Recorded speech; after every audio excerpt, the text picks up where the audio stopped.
Plus Video Production. Hello mga kamahalan, at for today's video mayroon naman pala tayong parcel na galing sa online market. Nabili nga pala natin to sa halagang 545 pesos at ito yung battery adapter para sa ating DeWalt na 18 volts na battery. Bali ang battery adapter na to ay para pala sa ating mga power tools na Ryobi. So kung wala tayong battery na Ryobi, so pwede natin itong gamitin.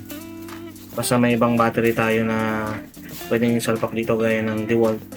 Specifically for DeWalt, ano talaga to, battery na 18 volts. Yan yung itsura niya. Wala nang kakeme-keme ito. So mambulat kagad sa atin yung mismong product. Ayan, may kasama rin siyang mga paperwork. Ayan o. Siguro ito yung ating manual kung paano natin gamitin yung product na to. Walang ibang laman yung box. Yan, tapon na natin yan. At yan yung itsura ng battery adapter.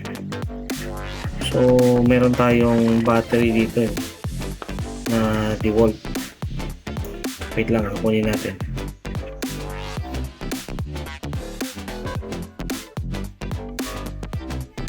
So yan yung ating 18 volts na DeWalt Flex Bolt. Pwede rin nga pala ito sa 60 volts or 54 volts. So yan, kakapit natin dito kung tamang fit ba. So sa tingin ko medyo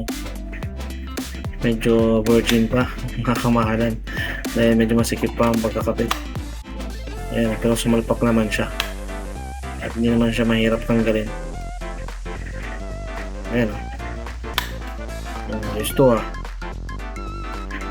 So sa video na to papakita ko lang sa inyo ngayon kung tamang fit pa talaga siya sa ating DeWalt batteries. At kung gusto niyo siyang gawing power bank, meron din naman siyang USB type A dito sa likod. Please support me dito sa channel natin at i-support po ninyo yung mga small content creator na kagaya ko. Maraming salamat. God bless.